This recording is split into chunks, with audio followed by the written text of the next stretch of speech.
Welcome dear रॉकर्ड्स, कैसे हैं आप सभी दोस्तों। क्या होगा जब आपको अचानक से इस बात का पता चल जाए कि आपके साथ भविष्य में क्या होने वाला है। अगर भविष्य की घटना अच्छी है तब तो कोई चिंता की बात नहीं, पर अगर वो घटना बहुत ही बुरी है या हद से ज्यादा भयानक है तो आप क्या करेंगे। किस तरह आप उस सच्चाई को भूलने की कोशिश करेंगे या उसके डर में उस पल का इंतजार करेंगे जब आपको सच्चाई से सामना होगा। कितना खौफनाक होगा किसी के लिए ये सब, जब सब कुछ जानकर भी हम कुछ नहीं कर सकते। तो ऐसी कहानी आज हम लेकर आए हैं, तो चलिए शुरू करते हैं। मूवी का नाम ये रहा आपके सामने, सीक्रेट। तो कहानी की शुरुआत में हम तीन दोस्तों को देखते हैं जिनका नाम होता है मिथुन, सपना और विवेक, और तीनों कहीं कार से जा रहे होते हैं, जहां बीच में उनकी बातों से हमें पता चल जाता है कि तीनों अपने किसी दूसरे दोस्त की शादी में जा रहे हैं। जाते वक्त सभी बड़े खुश होते हैं और अपनी पूरी तरह से एंजॉय करते हैं। तीनों फिर पहुंच जाते हैं वेडिंग प्लेस पर। आगे कुछ घंटे वेडिंग को एंजॉय करके तीनों वहां से निकलने वाले होते हैं कि तभी विवेक दोनों से कहता है कि यार, मैं यहाँ के एस्ट्रोलॉजर के बारे में बहुत जानता हूँ।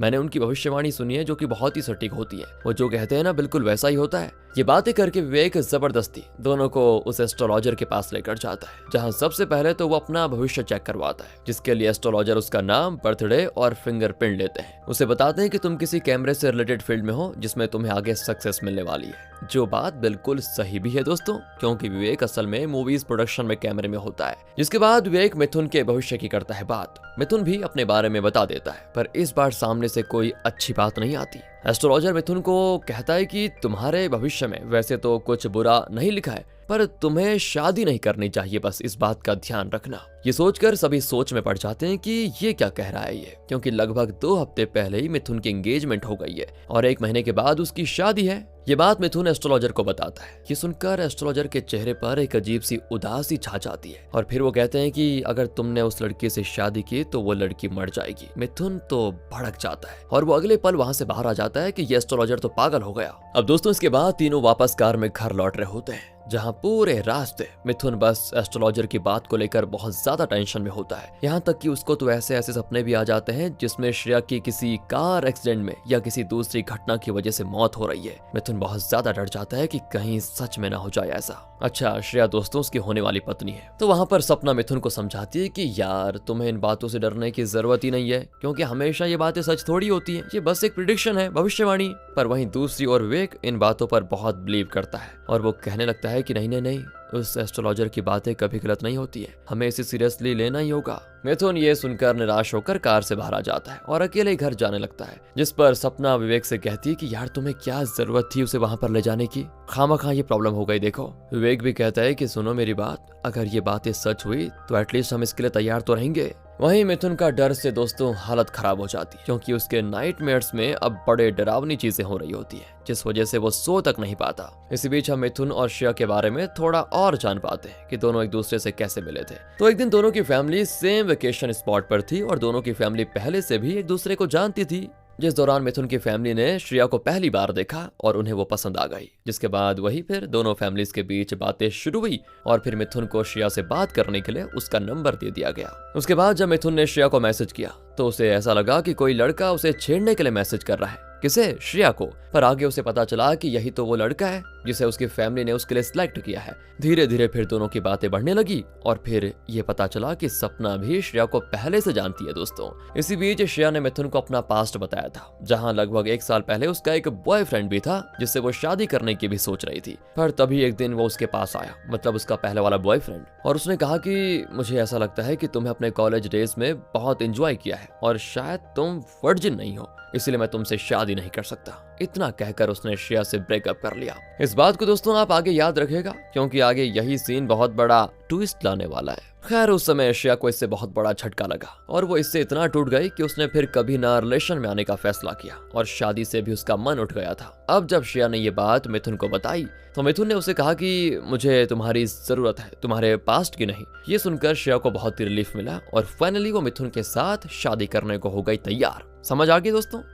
अब प्रेजेंट में मिथुन श्रेया को कॉल तक नहीं उठा रहा होता है और कई दिन ऐसे चलने के बाद श्रेया खुद मिथुन से मिलने आती है। फिर वो उससे इसका कारण पूछती है कि भाई, कॉल क्यों नहीं उठा रहे हो मेरी। मिथुन झूठ कहता है कि अरे वो हाल ही में मेरे एक दोस्त की शादी हुई और उसकी वाइफ मेरे दोस्त के पेरेंट्स को घर में अब नहीं रखना चाहती है, इसलिए मैं थोड़ा टेंशन में था। तो ये सुनकर श्रेया कहती है कि अरे तुम चिंता मत करो, मैं कभी बाकी लड़कियों की तरह नहीं बनूंगी। अंकल आंटी मतलब तुम्हारे माता पिता मेरे माता पिता के जैसे हैं। मिथुन ये सुनकर रोने लगता है कि श्रेया इतनी अच्छी है बताओ, पर अब अगर वो उससे शादी करेगा तो श्रेया की जान को खतरा होगा ना। एज पर प्रिडिक्शन मिथुन आगे उस एस्ट्रोलॉजर वाली बात अपने दोस्त राघव को बताता है। राघव दोस्तों वही है जिसकी कहानी की शुरुआत में शादी हुई थी। असल में राघव एक साइकोलॉजिस्ट है और उसे इन चीजों के बारे में थोड़ा बहुत ही नॉलेज है, ज्यादा नहीं। राघव मिथुन की बात को सुनकर कहता है कि ऐसी चीजें सच हो भी सकती हैं और नहीं भी। इनकी पॉसिबिलिटी का अंदाजा किसी को नहीं है, लेकिन हाँ इनको नकारा भी नहीं जा सकता। कभी कभी हमारा नेचर हमें कुछ सिग्नल्स देने की कोशिश करता है, जिसके जरिए वो हमें बताने की कोशिश करता है कि आगे क्या होने वाला है। अब वो चीज सही है या गलत, हमें उसे उसी तरह एक्सेप्ट करना पड़ता है। जैसे कि एक बार जब राघव के मामा बहुत बीमार हो गए थे और अपने कमरे में लेटे हुए थे,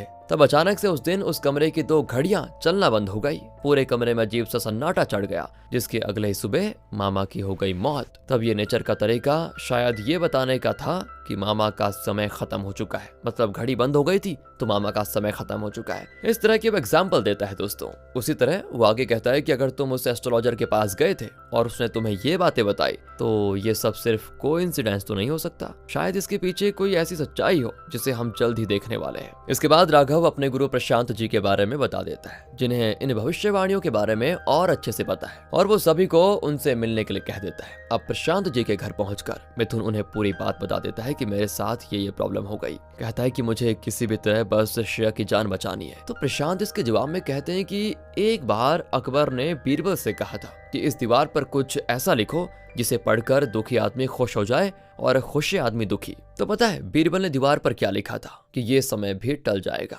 यानी कि ये समय और ये पल एक न एक दिन खत्म हो जाएंगे। जिससे प्रशांत दोस्तों मिथुन से ये कहना चाहते हैं कि तुम्हारा ये डर भी कि तुम अपने प्यार को खो दोगे, ये भी एक दिन खत्म हो जाएगा। प्रशांत फिर सभी से अगले दिन आने के लिए कह देते हैं और तब तक मिथुन और श्रेया के बारे में बहुत सोचते हैं कि क्या किया जाए। अगले दिन वो मिथुन को बहुत निराश होकर कहते हैं कि बेटा इसका कोई रास्ता नहीं है, तुम्हें 3 लोगों की जान बचानी होगी, जिसके बदले नेचर तुम और तुम्हारे प्यार पर दया दिखा देवे, शायद तुम्हें श्रेया की जान बचाने का मौका दे दे। यानी वो ये कहना चाह रहे होते हैं कि नेचर एक एनर्जी है जो अपना काम करके ही रहेगी। हाँ, लेकिन अगर तुमने अपने प्यार के लिए कुछ ऐसा किया जो सबसे अलग है, तो शायद नेचर तुम्हारे प्यार को छोड़ दे, जिसके लिए तुम्हें 3 जनों की जान बचानी होगी। अब ये सुनकर ना सभी को प्रशांत जी की बातें बहुत ही अजीब लगती हैं और वो मिथुन से कहते हैं कि देखो तुम ऐसा कुछ भी करने की कोशिश मत करना, यह आदमी लगता है पागल है। तो उसी शाम को जब तीनों एक साथ बैठे होते हैं तो मिथुन किसी आदमी को पानी में डूबते हुए देखता है, जिसको देखकर वो उसे बचाने दौड़ पड़ता है, कूद जाता है, बल्कि बिना ये सोचे कि उसे खुद तैरना नहीं आता। कुछ ही पलों में दोस्तों मिथुन पानी में डूबने लगता है और फिर वो जो डूब रहा था ना आदमी, वो मिथुन को बचाता है, क्योंकि असल में वहां मूवी की शूटिंग चल रही थी और वो डूबने वाला आदमी तो बस एक्टिंग कर रहा था। मिथुन की इससे बाल बाल जान बच जाती है और फिर उसके दोस्त उसकी इस हरकत पर उसे बहुत डांटते भी हैं कि क्यों किया तुमने, पर इसके बाद भी मिथुन के सिर से लोगों को बचाने का भूत नहीं निकलता। मतलब वो चाहता है कि मैं लोगों की सेवा करूं, उनकी जान बचाकर अगर कोई मरने वाला हो। अगले दिन जब वो हॉस्पिटल गया होता है तो वहां पर वो एक सन की एक्स बॉयफ्रेंड को अपनी एक्स गर्लफ्रेंड पर चाकू से हमला करते हुए देखता है। मिथुन तभी बीच में उस लड़की को बचाने जाता है, पर तब तक वो बहुत ज्यादा घायल हो जाती है। इसी बीच मिथुन भी घायल हो जाता है। हालांकि तब तक उसने उस सन के लड़के को बहुत अच्छे से मार दिया होता है, पर उसके कुछ समय के बाद ही उस लड़की की, मतलब जिस पर हमला हुआ था, उसकी ज्यादा घायल होने की वजह से जान चली जाती है। मिथुन को बड़ा दुख होता है कि मैं बचा नहीं पाया इसे। दूसरी ओर हम विवेक को देखते हैं जो किसी मूवी के शूट पर होता है। इस दौरान वो किसी सीन की शूटिंग करने लगता है, तभी उसे मिथुन और श्रेया को लेकर डरावने ख्याल आ जाते हैं, जिस वजह से होता यह है कि वो शूटिंग पर अच्छे से ध्यान नहीं दे पाता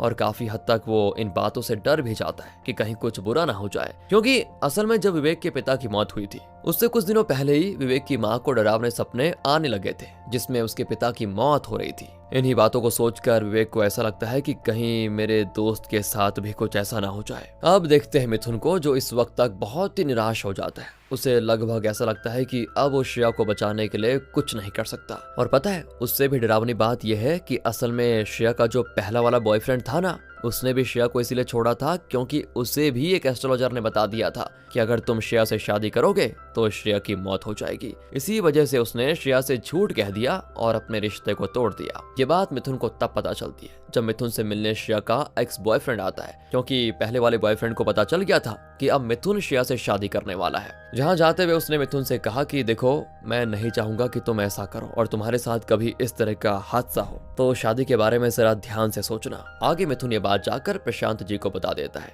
इससे तो ये बात कंफर्म हो जाती है कि श्रेया की डेस्टिनी में मौत ही लिखी हुई है अगर वो शादी करेगी तो। मिथुन तो पूरी तरह से हार जाता है। उसे ऐसा लगता है कि अब कुछ नहीं होने वाला। मतलब वो जितनी भी इस चीज को भुलाने की कोशिश कर ले, चीजें उतनी ही बुरी होती जाती हैं। प्रशांत मिथुन को निराश देखकर कहता है कि बेटा, इंसान में बाकी जीव जंतु से बस ये बात अलग है कि इंसान खुद के लिए आत्मविश्वास होता है। अगर ऐसा किसी ने नहीं सोचा होता तो फिर इंसान भी आज इतनी प्रगति नहीं करते। और अगर तुम भी पूरे आत्मविश्वास के साथ किसी चीज को बदलना चाहते हो ना, तो फिर नेचर भी तुम्हारा साथ देने लग जाता है। मिथुन को ये बात काफी इंस्पायरिंग लगती है और फिर वो श्रेया को बचाने के लिए सभी चीजें करने के लिए हो जाता है तैयार। वो श्रेया के साथ ज्यादा समय बिताने लग जाता है ताकि अगर उस पर कोई खतरा आए तो वो उसे बचा पाए। वो श्रेया की तबीयत का बड़े अच्छे से ख्याल रखता है। उसके हेल्थ से लेकर वो कहाँ जा रही है, क्या करती है, सब कुछ अच्छे से एनालाइज करता है। इन सभी चीजों को देखकर श्रेया उसे और भी ज्यादा अटैच हो जाती है। अब एक शाम की बात है। मिथुन किसी काम से एक जगह पर आया होता है। तभी वहां से कुछ दूरी पर कुछ लोग एक चोर को बहुत बुरी तरह मार रहे होते हैं, जिन्हें अगर रोका ना जाए तो वो उस चोर को वहीं पर मार देते। मिथुन ये देखकर उन्हें बीच में रोकने के लिए जाता है, पर वो लोग उससे भी मारने लगते हैं। इसके बाद मिथुन सभी को बुरी तरह पीटता है और चोर की जान बचाते हुए उसे हॉस्पिटल में भी लेकर एडमिट कर देता है। इससे होता यह है कि चोर की जान बच जाती है, पर मिथुन का ये दरिया दिल उसके लिए ही बुरा पड़ जाता है। जब वो लोग जिन्हें मिथुन ने मारा था और मिथुन ने फिर चोर को बचाया था, तो वो सारे लोग पुलिस स्टेशन में पहुंच जाते हैं मिथुन की कंप्लेंट करने, और इस तरह मिथुन को अरेस्ट कर लिया जाता है लोगों को मारने के लिए। जिसके बाद राघव अपनी पहचान वाले के एमएलए को ये बातें बताता है और फिर एमएलए की मदद से मिथुन को बेल मिल जाती है। मिथुन घर लौट आता है, पर किसी की जान बचाने का मौका उसको एक बार फिर मिल जाता है, जिसमें उसके सामने कार का एक्सीडेंट हो जाता है और कार पूरी तरह से पलट चुकी होती है, जहां कार में सिर्फ 2 जन फंसे होते हैं। मिथुन फिर बिना खुद के बारे में सोचे उस कार के करीब जाता है और किसी तरह सीट बेल्ट को खोलकर दोनों को बाहर निकालता है। इस दौरान दोस्तों, कार में अचानक से हल्की सी ब्लास्ट की वजह से पूरी कार जलने लगती है, पर इससे भी मिथुन जरा भी पीछे नहीं हट जाता और दोनों लोगों को सेफली बचाने के बाद ही मिथुन वहां से जाता है। अब राघव और सपना को इस बारे में जैसे ही पता चलता है तो वो सोचने लगते हैं कि अब तक मिथुन ने 3 लोगों की जान बचा ली, तो अब सब कुछ तो ठीक हो जाना चाहिए।